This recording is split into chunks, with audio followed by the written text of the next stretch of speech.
So the organizers asked us to comment a bit on the conference we have here on the pursuit of medieval wisdom. And I would say that it is a very successful conference. And as I just said in a few words in the conclusion, I think it has been as perfect as every academic conference should be. And I have several reasons to say that. One is the good organization by a whole team of people, and so we felt very welcome. And it's a perfect location.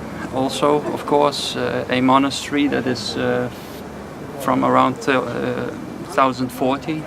So that's very good. The location, and what I also liked is the interdisciplinary character of the conference. So that we have scholars from all areas of medieval wisdom, medieval history, medieval theology, medieval philosophy, that come together to discuss the concept of wisdom. And so I learned a lot, in particular from the philosophical colleagues and the church historians, also the theologians, the people are interested in mysticism.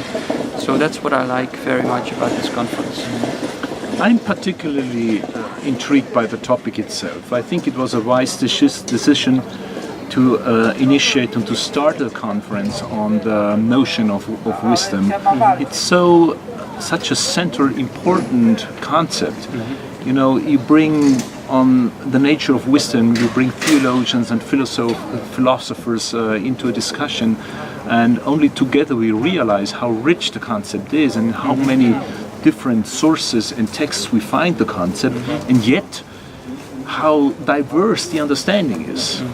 So in that sense I had many new ideas and new insights from the papers we have heard so far, and I'm really looking forward to have maybe a collected volume of this conference, and that the results of this conference will be preserved for scholarship and for the future. Well, for me personally, I was surprised, for instance, that the notion of wisdom played such an important role also in ethics. I thought wisdom and the discussion of wisdom is mostly an intellectual endeavor about the nature of a discipline, the boundaries of our intellect, the way and the structure, how we think about God, about revelation, about religion.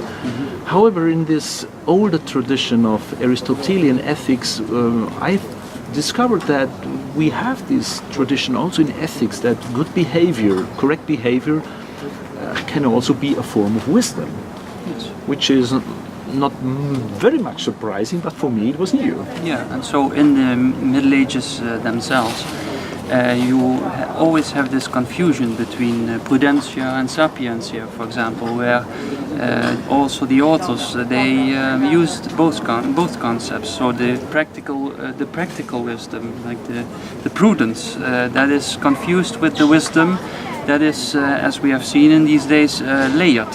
There are many levels to wisdom. And there was also a bit of discussion on if it was should be mentioned wisdoms, maybe sapientiae, if there are more wisdoms.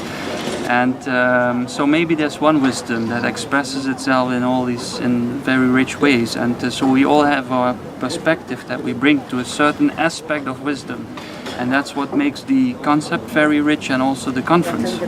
But wasn't it surprising that we do not have a univocal concept of wisdom? Isn't it not really characteristic in part of wisdom that you have to display and you have to define what do you understand by wisdom? Yeah. And at the end you cannot come up with a univocal concept. So indeed we have a variety of wisdoms. Yes. Well, the interesting thing is that Bonaventure, for instance, who seems to be worried about a certain kind of pride, of intellectual pride, of pretending to think everything, and therefore he is warning against this proud, unrestricted, yearn for knowing. He is cautious, advising against knowing everything, and that this is what he called curiositas. So he seems to impose a ban on thinking certain things. What do you think? So I think it's in general it's a very negative thing, or the curiosity as seen by medieval authors. So Bonaventure is only one of them.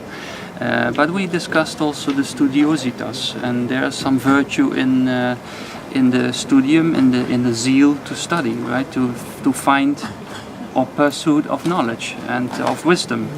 And this is the same question that the medieval authors discuss, although they know that curiosity is dangerous, because often it is also an Aristotelian thought that you can have too much of something, so that you are excessive in something, so you become a bloated,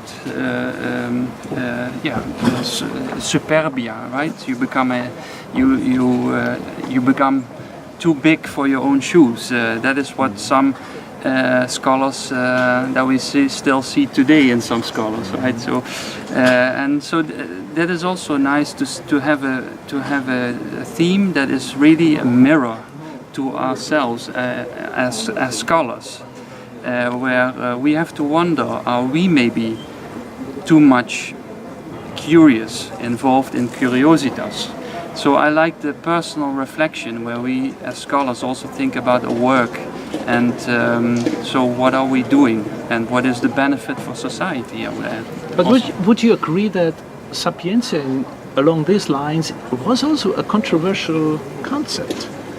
So if you introduce sapientia as a form of wisdom which is reserved only for a specific group of people like theologians, and others are shut off and closed off of this form of wisdom, does this not, engender envy or even opposition or in some form a critique?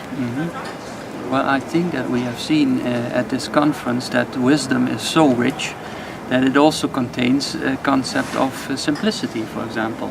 So there is, of course, wisdom in the most simple choice of life, for example. So Saint Francis of Assisi, he will be certainly called a very wise man by Bonaventure. The other way around, I don't know. Maybe we resolve the problem by saying God alone is wise, so it's only He who has wisdom, and we participate.